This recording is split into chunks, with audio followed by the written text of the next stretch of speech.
سورہ توبہ قرآن مجید کی نویں صورت ہے۔ اسے برات بھی کہا جاتا ہے، جس کا مطلب ہے بری ہونا یا اللہ کی طرف سے اعلان برات۔ یہ مدنی صورت ہے۔ یہ واحد صورت ہے جو بغیر بسم اللہ کے شروع ہوتی ہے۔ اس کی وجہ یہ ہے کہ یہ صورت کفار اور منافقین کے خلاف ایک اعلان جنگ اور سخت احکام پر مشتمل ہے۔ صورت کا پس منظر۔ یہ صورت خاص طور پر ان حالات میں نازل ہوئی جب کفار مکہ کے ساتھ کیے گئے معاہدے کی خلاف ورزیوں اور مسلمانوں کے خلاف سازشوں کا سلسلہ جاری تھا۔ اس صورت میں منافقین، کفار اور مشرکین کے لیے سخت تنبیہات دی گئی ہیں۔ اہم موضوعات۔ پہلا، کفار سے لا تعلقی۔ صورت کے آغاز میں اللہ تعالیٰ نے مشرکین سے ہر قسم کے معاہدے ختم کرنے کا اعلان کیا، کیونکہ انہوں نے بار بار وعدہ خلافی کی۔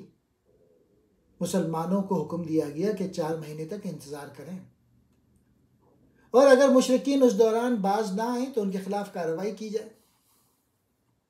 دوسرا موضوع، غزوہ تبوک۔ سورہ توبہ میں غزوہ تبوک کا تفصیلی ذکر ہے۔ یہ جنگ اس وقت ہوئی جب روم کی فوجیں مسلمانوں پر حملہ کرنے کی تیاری کر رہی تھیں۔ مسلمانوں کو حکم دیا گیا کہ وہ جنگ کے لیے تیار ہو جائیں۔ منافقین نے اس جنگ میں بہانہ بنا کر پیچھے رہنے کی کوشش کی۔ اللہ تعالیٰ نے ان کی منافقت کو بے نقاب کیا اور مسلمانوں کو منافقین سے ہوشیار رہنے کا حکم دیا۔ تیسرا موضوع، منافقین کا ذکر۔ سورہ توبہ میں منافقین کے کردار کو واضح طور پہ بیان کیا گیا ہے۔ منافقین وہ لوگ تھے جو ظاہری طور پر مسلمان ہونے کا دعویٰ کرتے لیکن دل سے ایمان نہیں لائے تھے۔ وہ مسلمانوں کے درمیان سازشیں کرتے اور جنگ میں پیچھے رہنے کے لیے بہانے ڈھونڈتے تھے۔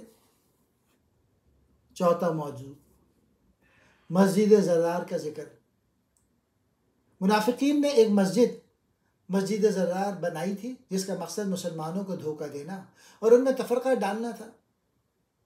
اللہ تعالیٰ نے مسلمانوں کو حکم دیا کہ وہ اس مسجد کو منہدم کر دیں اور صرف اس مسجد میں نماز پڑھیں جو تقوی کی بنیاد پر بنائی گئی ہو، یعنی مسجد قبا۔ پانچواں موضوع، جہاد اور قربانی کی اہمیت۔ مسلمانوں کو یہ نصیحت کی گئی کہ اللہ کی راہ میں جہاد کریں، مال اور جان کی قربانی دیں اور دنیاوی مال و دولت کو آخرت پہ ترجیح نہ دیں۔ اللہ کے راستے میں جان و مال کا خرچ عظیم اجر کا باعث ہے۔ چھٹا موضوع، توبہ کرنے والوں کے لیے خوشخبری۔ سورت کے آخر میں ان مسلمانوں کا ذکر ہے جنہوں نے غزوہ تبوک میں شرکت نہ کرنے پر اللہ سے سچے دل سے توبہ کی۔ اللہ تعالیٰ نے ان کی توبہ قبول کر لی اور ان کے لیے بخشش کا اعلان کیا۔ اہم پیغام، اللہ پر بھروسہ اور ایمان۔ ہر حال میں اللہ پہ بھروسہ رکھنا اور اس کے احکام پہ عمل کرنا مومن کی کامیابی کا راز ہے۔ منافقت سے بچاؤ۔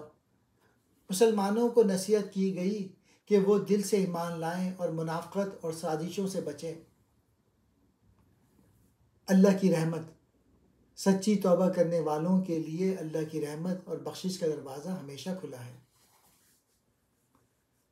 یہ صورت ہمیں سکھاتی ہے کہ ہمیں اللہ کے احکام پر عمل کرنا چاہیے، دنیاوی مال و دولت اور خواہشات کے پیچھے نہ بھاگنا چاہیے، اور ہمیشہ سچے ایمان اور اخلاص کے ساتھ دین اسلام کی خدمت کرنی چاہیے۔